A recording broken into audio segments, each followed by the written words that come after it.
2699 নম্বর হাদিস সহিহ মুসলিমের মধ্যে এসেছে।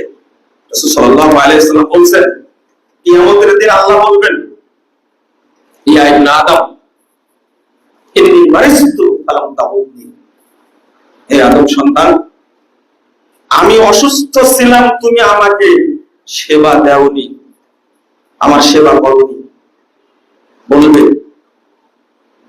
কাইফা আউযু ওয়া আনতা রাব্বুল আলামিন, আল্লাহ আপনি তো জগৎ সমগ্র রব, আপনার সেবা করব কি করে, আপনি অসুস্থ হয়ে পড়লেন। আল্লাহ বলবেন, কেন, আমার অমুক বান্দা অসুস্থ হয়ে কাতরাচ্ছিল, তুমি যদি তার কাছে যেতে তাহলে আজকে তুমি আমাকে তোমার পাশে পেতে। তাহলে ওই অসুস্থ ব্যক্তির পক্ষে বাদী হলেন কে? আল্লাহ। আল্লাহ যদি কারো বিপক্ষে বাদী হন তাহলে কিয়ামতের মাঠে মুক্তির কোন সুযোগ আছে? কোন সুযোগ নাই। আরেকজনকে বলবেন, হে ইবনে আদম ইন্নী ইসতামতাতুক, আমি তোমার কাছে খাবার চেয়েছিলাম, পেটে খাবার ছিল না, কিন্তু তুমি আমাকে খাবার দাওনি। একই কথা বলবে, আপনাকে কিভাবে খাওয়াবো? আল্লাহ বলবেন, আমার অমুক বান্দা না খেয়েছিল, রাত চলে গেছে, দিন চলে গেছে, 2 দিন চলে গেছে, পেটে খাবার ছিল না, কিন্তু তুমি আমার ওই বান্দাকে খাবার দাওনি। আল্লাহ বাদী হয়ে গেছে। আমি পানি চেয়েছিলাম, আজকে পানিতে সব টইটুকুর ভর্তি, কিন্তু পান করার মতো পানি নাই, খাবে সেই পানি নাই। যদি এটা বাস্তবতা, যদি আপনার সামর্থ্য থাকে যে আমি 5 বোতল পানি দিতে পারবো, আপনি দেন। আপনি একটু ওষুধ দিতে পারবেন, আপনি দেন। সিলেটে গিয়েছি, তারপরে কুড়িগ্রাম, লালমনিরহাট, নীলফামারী, গাইবান্ধা, সুন্দরগঞ্জ, 2 ঘন্টা নৌকা চালিয়ে যাওয়ার পরে দেখছি সেই জায়গায় গ্রাম পানিতে ভাসছে, ছোট ছোট বাচ্চা নিয়ে তারা কিভাবে বসবাস করছে। ট্যাবলেট নিয়ে গেছি, পানি দিয়ে পানিটা শোধন করে খাবে, এই জিনিসটা তাদের নাই। কান্না, হাহাকার আর চিৎকার। আমি সেই দিন বুঝেছি যে মানুষের পানিটা কত জরুরি।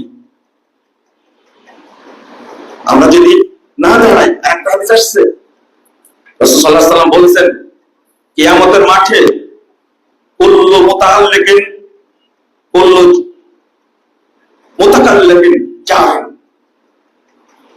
আল্লাহু আকবার। কাল কিয়ামতের মাঠে প্রত্যেক ব্যক্তি তার পরশের কারণে বন্দিত্ব গ্রহণ করবে, আটক রাখা হবে, আটক থাকবে। প্রত্যেক ব্যক্তি বলবে, ইয়া রাব সাল্লু ও লিমাযা আতলাকা আননি বাবি ওয়া ফাদা ওয়া মানানি ফাদলা। আল্লাহ, ওকে জিজ্ঞেস করেন তো, ওকে আপনি জিজ্ঞেস করেন, কেন তার দরজা বন্ধ রেখেছিল আমার থেকে, তার দরজার সামনে আমাকে যেতে দেয়নি, আমার খাবারের দরকার ছিল, ওয়া মানানি ফাদলা, তার অতিরিক্ত ছিল, কিন্তু আমাকে অতিরিক্ত থেকে বঞ্চিত করেছে কি জন্য? আল্লাহ তাকে আজকে জিজ্ঞেস করুন।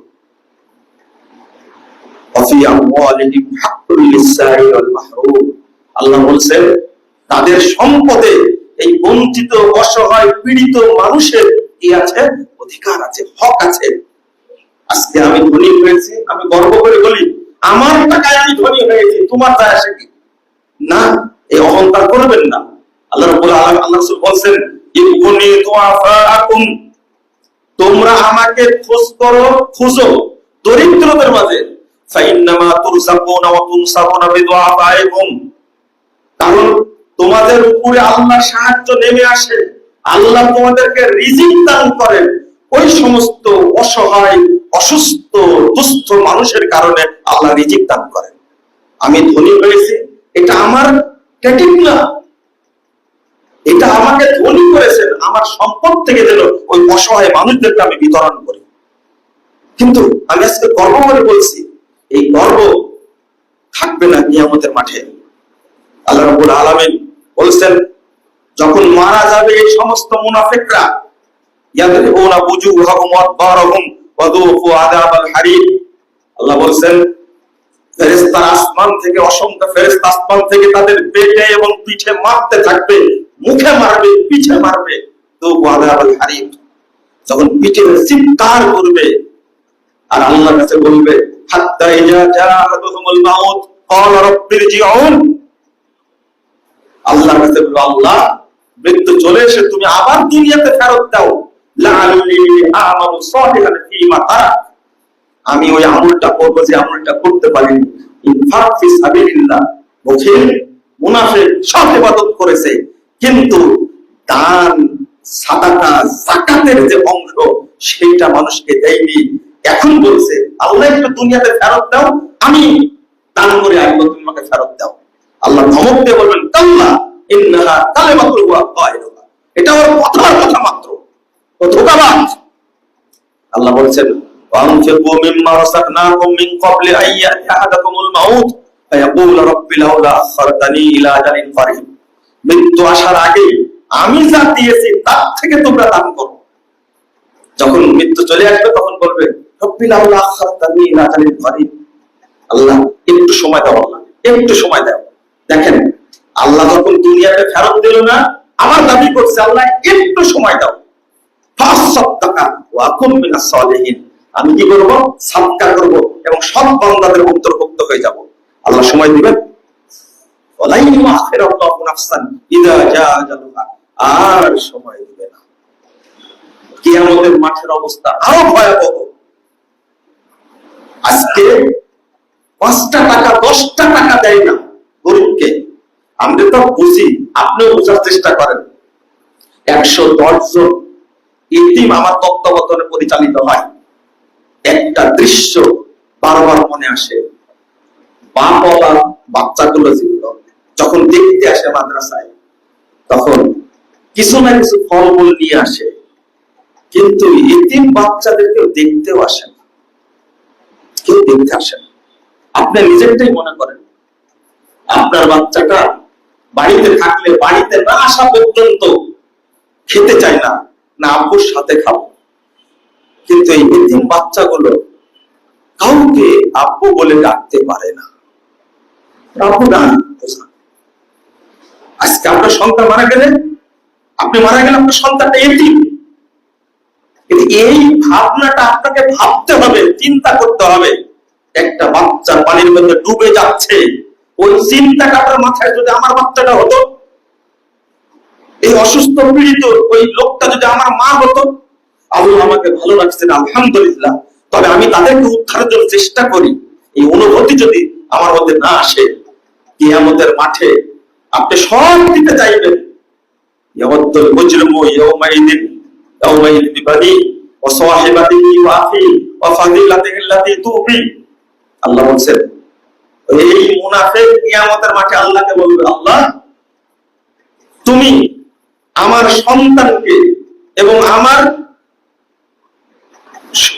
স্ত্রীকে জাহান্নামে দাও, আমাকে বাঁচাও জাহান্নাম থেকে। ওয়াসাহিবাতিহি ওয়া আখি, আমার ভাই যারা আছে স্ত্রী আছে তাদের। তারপরে বলেছেন ওয়া ফাসিলাতিহি আল্লাতী তুবি, আর যারা আমার আত্মীয়-স্বজন বংশের লোক আছে সবাইকে তুমি জাহান্নামে দাও। ওয়ামান ফিল আরদি জামিয়া সুম্মা ইউনজি, শুধু তাই না পৃথিবীতে যত মানুষ আছে সবাইকে জাহান্নামে দাও, আমাকে বাঁচাও আল্লাহ, আমাকে বাঁচাও। আল্লাহ বাঁচাবেন? আল্লাহ বলেন কাল্লা ইন্নাহা লাযা নাসাতাল লিশাওয়া তাদহু মান আকবার ওয়া তাওয়াল্লা, স্পষ্ট কথা, অসম্ভব। এটা লিলিহান শিখা, তোমার গোস্ত, তোমার মাথার গোস্ত ছিঁড়ে ছিঁড়ে শেষ করে দিবে। তুমি সম্পদ জমা করেছিলে, এই সম্পদকে সংরক্ষণ করার জন্য যাবতীয় ব্যবস্থা করেছিলে, কিন্তু আমাকে দান করনি, আজকে সব দিতে চাচ্ছে। বাংলাদেশের টাকা চুরি করতে করতে করতে দেশে রাখার জায়গা নাই, আরে যেখানে হাত দিচ্ছে সেখানে কোটি কোটি টাকা। মানুষের যে ত্রাহিত অবস্থা, যখন আমেরিকায় বাড়ি করে শেষ হয়ে গেছে, কানাডায় বাড়ি করে শেষ হয়ে গেছে, টাকা রাখার জায়গা নাই, তখন সুইস ব্যাংকে রাখছে টাকা। আল্লাহ জামা পাওয়া জমাও করেছে, টাকা সংরক্ষণের ব্যবস্থাও করেছে, কত সুন্দর মিল। এদেরই অবস্থা হবে। বিলাল রাদিয়াল্লাহু আনহু একজন দরিদ্র মানুষ, তিনি যদি 2টা খেজুর রেখে আল্লাহ রাসূল তাকে যদি বলেন আমা খিফতা আনতাসমা বুখারান ফিল নার, বেলাল অসুস্থ মানুষ দেখতে গেছে বেলাল রাদিয়াল্লাহু আনহু। আল্লাহ রাসূল দেখতে গেছেন তাকে, দুটা খেজুর বের করে দিয়েছেন। আল্লাহ রাসূল বলেছেন মাদা ইয়া বেলালকে কি এটা বলে ইদ্দা থাকতো। আল্লাহ রাসূল একটা খেজুর আমি রেখে দিয়েছিলাম, অসুস্থ তো। তখন বলছেন তুমি কি জাহান্নামের যে তাপের শব্দ এটা কি তোমার কানে ঢোকে না? একজন বেলালকে যদি জাহান্নামের হুমকি দেয় দরিদ্র অসহায় তার একজন গোলাম, তাহলে আমরা যারা হাজার হাজার কোটি টাকা জমা করে রেখেছি, 10টা 30টা 20টা ফ্ল্যাট তৈরি করে রেখেছি, লা হাওলা ওয়ালা কুওয়াতা ইল্লা বিল্লাহ, আমাদের কি হবে? আল্লাহ তুমি আমাদেরকে হেফাজত করো, আমিন ইয়া রাব্বাল আলামিন। এই দেশটাকে যেন আল্লাহ দুর্নীতির সবল থেকে আল্লাহ যেন মুক্ত করে দেন, বলুন আমিন। আল্লাহ না করলে আমরা পারবো না, আমাদের দোয়া করতে হবে। যারা অসহায় ব্যক্তি আছে তাদেরকে আপনারা সহযোগিতা করবেন, নিজেরা টিম গঠন করেন। আর যদি আপনার ভিতরে অলসতা থাকে তাহলে সেই অর্থ আমাদের কাছে দিন, আমরা মানুষদেরকে দিয়ে আসবো, কিন্তু সবাইকে এখানে অংশগ্রহণ করতে হবে, এটা আমার দাবি। আর এই আগ্রাসন থেকে যেন আল্লাহ আমাদেরকে হেফাজত করে, এই ষড়যন্ত্র থেকে যেন আল্লাহ হেফাজত করে। একটা ফোন আসছে এমন ভাবে, বাবরি মসজিদ ভেঙ্গে রাম মন্দির তৈরি করলো, তখন তাদের উদ্বিগ্ন হয়েছিল না। বাংলাদেশে একজন হিন্দু আক্রমণ হয়নি। বাংলাদেশে কোন হিন্দুকে আমরা মুসলিমরা কখনো আক্রমণ করি না, আমরা তাদেরকে ভাই মনে করি। যারা সংখ্যালঘু বলে, এরা বহু বলে, আমরা বলি তারা এই দেশেরই মানুষ, তারা বাংলাদেশি সংখ্যালঘু না। আমরাও সংখ্যালঘু, আমরা আহলে হাদিস, আমাদের মসজিদ ভেঙে দেয়, আমরাও সংখ্যালঘু, কিন্তু আমরাও তো দেশি। ইন্ডিয়ার হাজার হাজার মুসলিমকে হত্যা করেছে, আগুন দিয়ে পুড়িয়ে দিয়েছে এই মোদী কষা, আর সে আজকে বাংলাদেশ সম্পর্কে মন্তব্য করছে, নাউজুবিল্লাহ, আস্তাগফিরুল্লাহ। আপনাদের এই ষড়যন্ত্রের হাত থেকে বাঁচার জন্য আল্লাহর কাছে দোয়া করতে হবে, আল্লাহ তুমি আমাদের দেশটাকে নিরাপদ করে দাও। যারা ষড়যন্ত্র করছে আল্লাহ তুমি তাদেরকে ধ্বংস করে দাও, আমিন ইয়া রাব্বাল আলামিন। মুসলিমরা কোথাও শান্তিতে নাই, এটাই হলো কষ্টকর। ফিলিস্তিনের অবস্থা যেমন কঠিন, সব জায়গাতে একই অবস্থা। আমরা আল্লাহর কাছে দোয়া করবো, আল্লাহ তুমি মুসলিম বিশ্বকে তুমি নিরাপদ করে দাও, আল্লাহ তুমি রহমত নাজিল করো ইয়া রাব্বাল আলামিন।